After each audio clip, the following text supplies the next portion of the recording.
everyone, welcome back to the Time Show for a new episode. So today I'm so excited to have this new guest. The new guest is Phuc Mập. He moved to Vietnam in 2014. He comes from the US.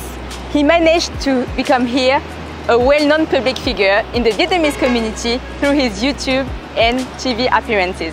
So his goal is to thrive, to learn about the language, the culture and the history of Vietnam while providing entertainment to his supporters and fans. Now, let's go meet him.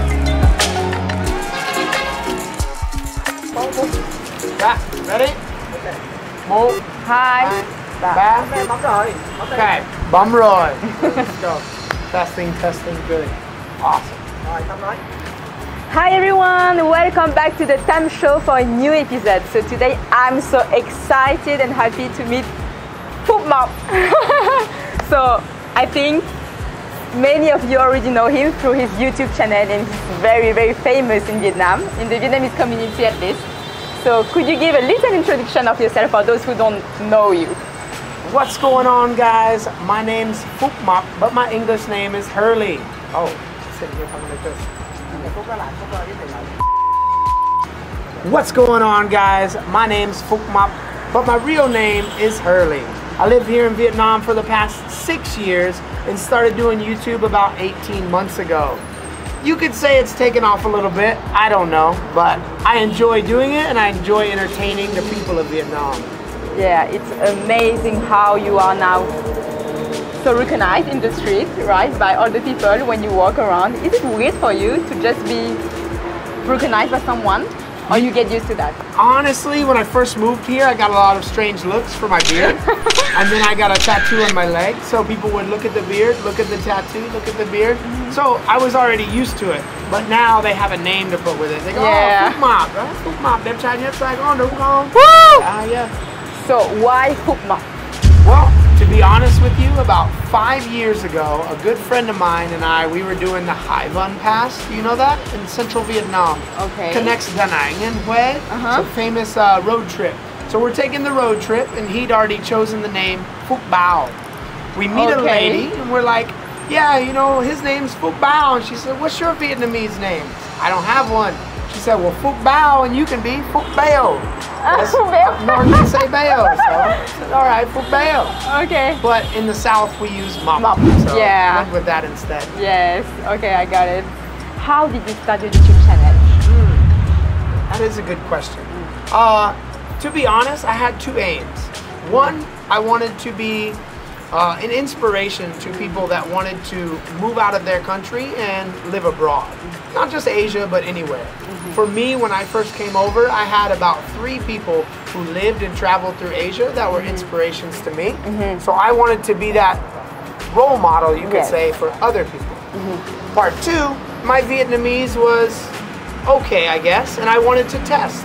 You know, my wife, she understands it because she's put up with it and taught me a lot of it, and she knows my voice.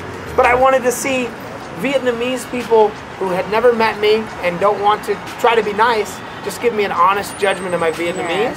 So I thought, I'll try it out and see what happens. Wow, I think it's really brave of you to come here and to be like, okay, I want to speak Vietnamese, because so many foreigners just come here and just make easy money and just live comfortably.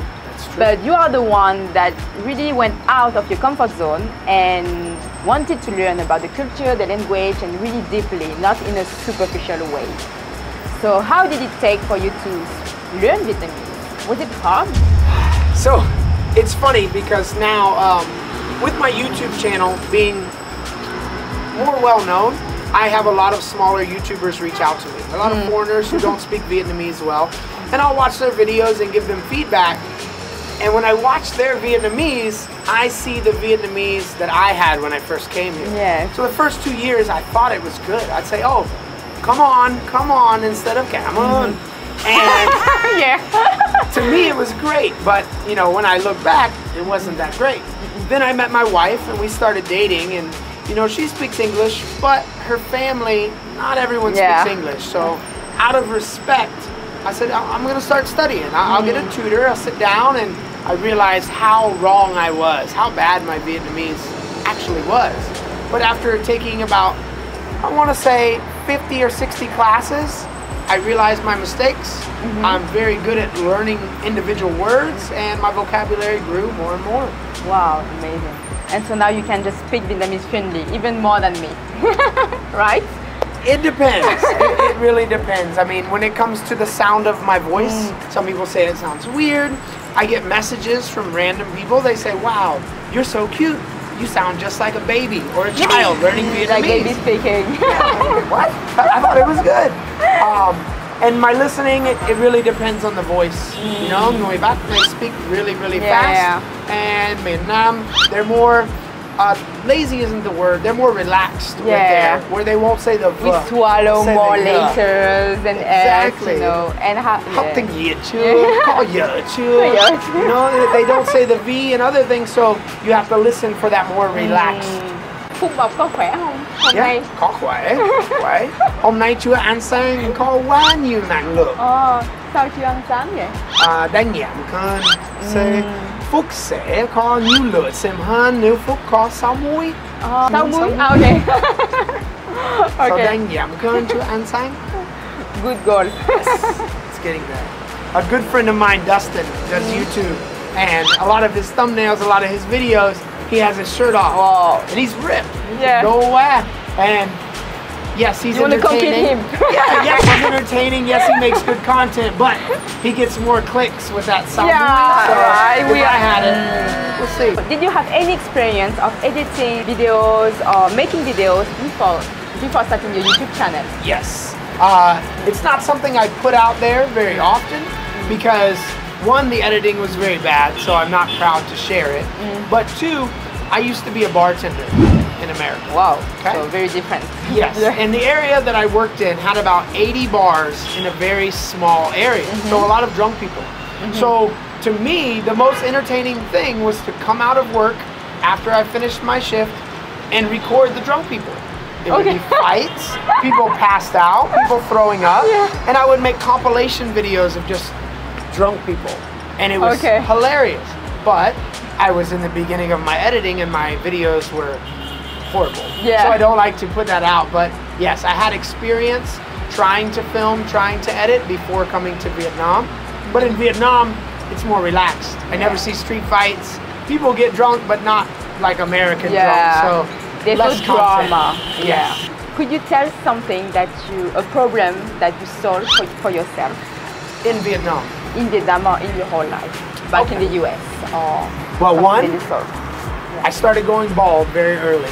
I lost my hair, so big problem. But I learned to overcome.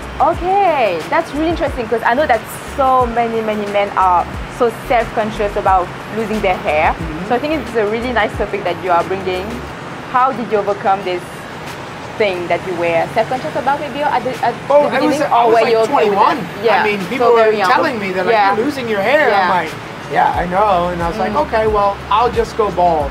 And maybe a year or two after, I tried to grow my beard out for 1 year straight, no trimming it or anything. I just grew it out. It's so nice.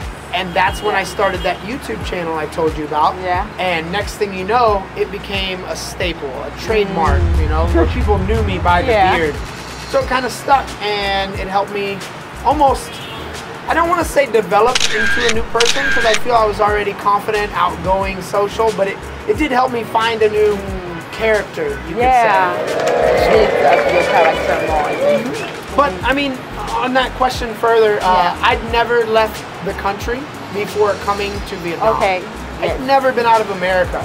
So coming over here was a big culture shock, a big shift in my thinking, and it really opened up my mind to things that I would have never known about. So I feel like a lot of people need to get out of their comfort zone and leave their home country. It doesn't have to be Vietnam, it doesn't have to be Asia. But go live somewhere for a couple months and I promise you will go, whoa, there's more to the world than I thought. But what advice would you give to people that want to go outside of the country but are too afraid to do so because they're not stable financially, or they keep on doing excuses to not do it? What would you say to those people? You know, if I'm being honest, when I was working at the bar, let's say about 6 or 7 years ago, a good friend of mine who was very well traveled, been to over 20 countries, very well off, very set in life, And he was talking to me and he said, hey, I know you love this job at the bar. I know it's entertaining. I know you make good money. He goes, but if you're not careful, you're going to open your eyes in 20 years and you're going to be working in the same place. I love to say that too. Looking back, Yes. wondering, well, why didn't I do something else? Why didn't I move somewhere else? Try something new. And I think back to that all the time, where my initial coming here was just for a year, just to try it out. But I fell in love with it. And I fell in love with my wife, but different story. And it's a decision that I'm so glad I made, and that if I didn't make, I look at that bar scene, I look at that life through the Facebook of my friends back home, and I just would not want to still be there. And I'm so glad that I'm not. I'm glad I made the jump. You know, so for anybody that is thinking about making the change, what's the worst that's going to happen? You go somewhere for 3 months and you move back. You come back. This is the worst. That's it. So you will have made lots of memories or so. Or you go to Murder Island in Thailand and you get murdered. Not a funny story, but a weird story. I started off in Thailand for a month. I went to KOH TAO to get my scuba certification. My mom calls me shortly after and she goes, what island were you on? I said, I was on KOH TAO Island in Thailand. She goes, oh my goodness. 2 foreigners were just murdered on the beach there 1 week after I left. I do some research. It turns out foreigners get murdered there all the time, and nobody knows why. This is true story. Look it up. They call KOH TAO the Murder Island. Very small island. Very small. But they found someone hanging in the woods, but with his hands tied behind his back. People drown in pools. Is it a legend? Or is it true? No. True story. I promise. Look it up. Reminds me the film with Leonardo DiCaprio, The Beach. Yes. Is that this kind of thing? Well, I think that was set in Thailand as well. Yes, so it was in Thailand. So, oh my you guys gosh, can look so for scary. yourself. I didn't believe it. I thought my case was a random 1 week after, and then I did research, and they call it Murder Island. Okay, be grateful you're alive. Yes. Oh my gosh. And I got the scuba certification, so no complaints. How do you like the life here? Do you see yourself living here? Definitely. What's your plan? Absolutely love life in Vietnam. I will be completely honest. I think life here is more easygoing, more relaxed, more comfortable compared to America. Way less stressful. Very. Now, part of it is the life here, and part of it is the mindset. I feel like Vietnamese, they have a different mindset than Americans. And looking at America through a microscope, you could say, through my news feed, through the news that I see, I mean, they're in a lot of trouble right now. Whether it's Corona or the protests, you can tell that everybody disagrees with everybody else about something. Even to the mask. People wear the mask, they're sheep. People don't wear the mask, it's crazy. I can't believe that when I see that. Yeah, That's I'm like, crazy. So here, I stopped caring about politics and government of America, and I realized that takes up so much energy, so much time of people's lives in America, even my own parents, where it's like, you know, I haven't cared about that for 6 years, and I'm very happy that I don't. You know, I focus on myself. I focus on my family. I focus on making the community better versus arguing with people that disagree with me. As for the guns, here's the problem. It's like I have a lot of British friends, and they're like, "Well, you guys have guns. How could you have guns? How could you do this?" And it's like,